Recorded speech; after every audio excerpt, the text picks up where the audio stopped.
You've been serving everyone, yet being served the least. Not anymore.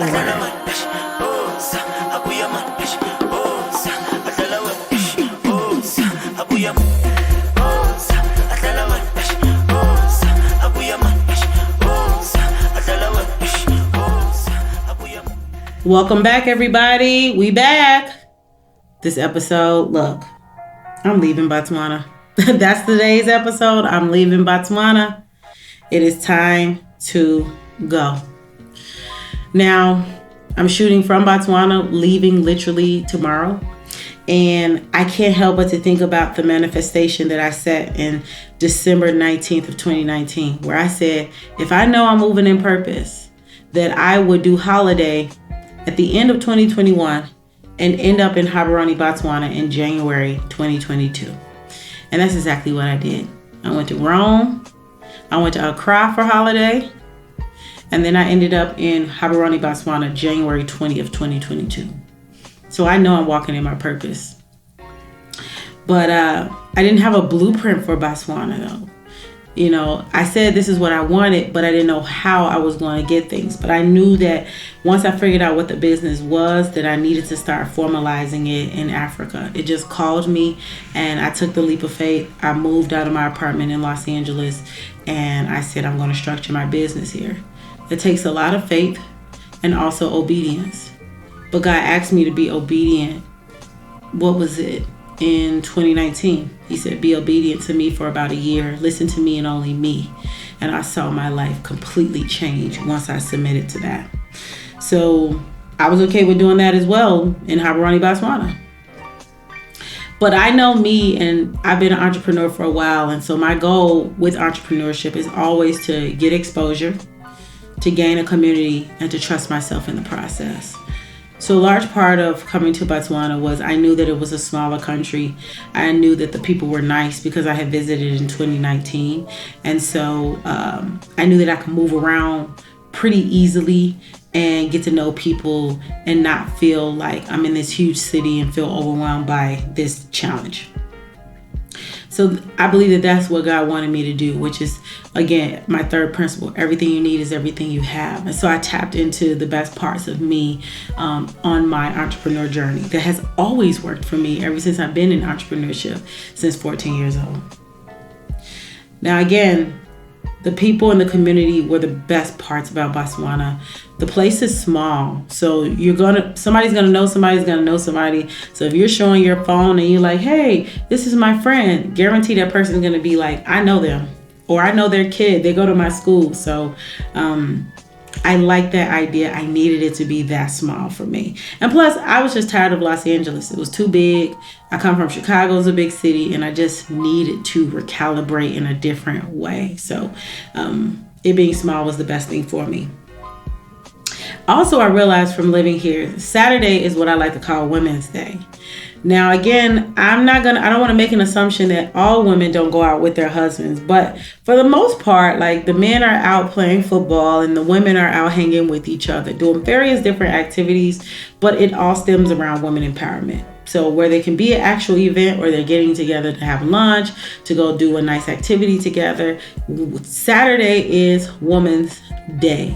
And so because I saw that very early on, I made sure that I was my friend did a garden party for me in Botswana. I went to where ladies were playing golf. I went out to mingling events like all the things, as well as made sure I party every weekend because that was important to me too. I love the music here. I love the vibe. So every weekend I pretty much was out.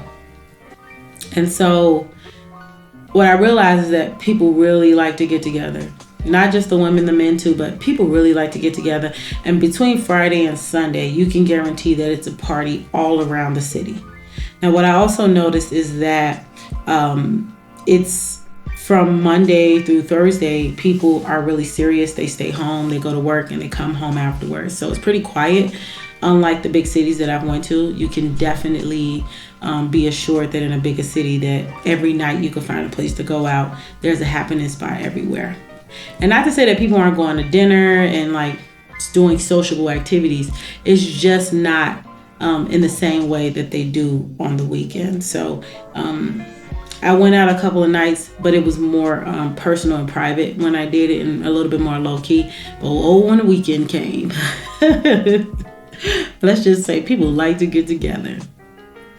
And so in doing that, right, I had to have friends to do that with. So I met so many people. Again, I told you guys about my friend Lorenzo and how amazing he is. Actually didn't go out with him because he's not that type of dude, really reserved. He doesn't drink. He doesn't do any of the things. But also he very early on was empowered by just some of our private sessions together, just as friends, and he began to work on himself. So he kind of went away for a while and came back like totally revived and totally refreshed and ready to work on the business that he had put to the side for a little bit. And then I met other folks, Jaime, Bree, Keith, and then also the President Hotel, which is a hotel right across the street from me. I called it my office because when I was meeting with people, I would go to President Hotel. They could be able to get coffee. We would have our conversations. And so all of these people helped me to feel very comfortable in this country. Jaime, she's really big on women empowerment. So she began to invite me to events, and I really appreciate her. We were talking last night, and she just realized I was a Leo. She's a Leo. And it's just a Leo thing that we also love on each other in a certain kind of way. We really make ourselves emotionally available for each other. I will always love a Leo for that. And then Bree actually helped me look for an apartment before I even got here. That's my Chicago sister. So, vibe, tribe, I knew some of her nuances because we come from the same city. And again, she don't play. She shows up for herself. She's young and she's out here doing her thing. Dr. Bree, the OT, go look her up on Instagram. And so, and then Keith was a friend of a friend that I met 3 years ago who does own the premium hair salon here. But he's out working on a movie right now. So he said, Keith is going to pick you up. He's going to make sure you're taken care of. Essentially, Keith was my host. And what I love about Keith is that I realized, I was like, oh my God, how does this guy know me? Like, he knows me. He knows what I like, take me to the local spots, put me in the hood. Like, I want to be amongst the locals. I want to eat the local food. And I was just like, how does this guy know me? And so about a month and a half in, I realized it's not that he knows me, is that we actually have the same interests. So I hung out with him a lot, especially the first month and a half of my trip. And so I'm just really grateful for him because he made me feel incredibly comfortable, incredibly safe. And I just really appreciated him for the social aspect that he brought to my life. And then again, President Hotel. It was maybe about a month right after that being my office that I would go into President Hotel. Hi, Latoya, how are you? Hi, Tabi, amongst other people, Simon, hi, Latoya. And I'm just like, wow, these are my people. They see me every day. They know my ins and outs. And it's just nice to have a community like that, So these people that I met really added to my comfort while I was there. And so it's just an honor and a pleasure. And I do plan to keep in touch with everyone. I got all of their WhatsApp. So Gaborone, Botswana definitely is a place for a community. Now, also, with the good stuff, let's talk about a little bit of the challenges. Know that I felt lonely at a lot of times. You're hanging out, you're being with your friends and your people, but then you go home alone. And I don't know if I'm lonely or alone, but I know that I'm in desire. I'm in desire of my own companionship, my own form of intimacy, someone who can hug me at the end of the day and say, I'm proud of you, to affirm me, which is something that's important to me because my love language is words of affirmation. Also, hanging out with all these people all the time, I gain weight. Let's just call it square. I gained some weight because of the liquor and the food. This is very much a beef country. They raise cattle, and so I had not eaten beef like that, changed my habits a couple years ago while living in Los Angeles. So I had to really get acclimated to the meat. Also, the fruits and vegetables, you had to go certain places to get the really good stuff. And then the seafood, because there's no water near Gaborone, it's more in the north, that I had to rely on seafood from certain select stores, and I also had to pay more. So in me also trying to save money, that just presented itself as a bit of a challenge to me. But I did the best that I could, and I showed up for myself by just giving myself grace, knowing that, look, I'm doing something new, so it's going to feel different. Nothing about what I did is going to be comfortable, and I have to be uncomfortably comfortable is what I like to call it, right? That's step 2 of the personal blueprint to freedom, is uncomfortably comfortable. Now, again, I love this place. I'm sad to go, but next up is Ghana. We're going back. We got to go ahead and continue on the mission of helping the next woman in the next country, helping her to gain confidence and transform her life, and then also working with corporate clients. It's time to keep on going. And so what I'm looking forward to in Ghana right now is obviously the beach, the ocean. Also, it's fresh seafood coming out of that ocean every day. So that's going to help me with just detoxing my body and getting back in a space and place that I'm comfortable with. And I also really do enjoy seafood, and they season it really well there. So I'm excited about that. I will miss braai, which they call it in America. We call it barbecue, but over on the continent is braai, especially in the South. And so braai was my favorite food in Botswana, and as well as the chimolia. Chimolia is like a spinach dish, but it's a different kind of a green that you can't even purchase in a store. Like, people actually grow it, and then they go on the street, and then you can buy it. It's either called wrap or chimolia. But I knew how to make it, and that was one of the dishes I started to make every day because it was a little bit healthier than the other food. So. But I am looking forward to the beach in Ghana, and I am going to add those dishes to my my menu in Ghana and have people experience that. So along with the beach, also the food, like I just mentioned, I'm also looking forward to the men. Let's talk about it. Let's talk about the men. Okay, now I'm not going to say anything about the men in Botswana. Like, I don't have anything bad to say except for what I love about West African men, especially Ghanaian men, is that they're tall, they got muscles, good shoulders. They have a walking culture over in Ghana, so I'm excited to just be around lots of folks who get up in the morning and do something with their health. Not saying that doesn't happen in Botswana, but it looks different. And so I'm looking forward to the men and just admiring them and them admiring me. Again, I'm doing a full detox because, again, my body needs to recalibrate from how I was eating here. And again, I'm going to be real honest. There was a lot of liquor intake because this country likes to eat their meat and drink their liquor. And I was a part of that.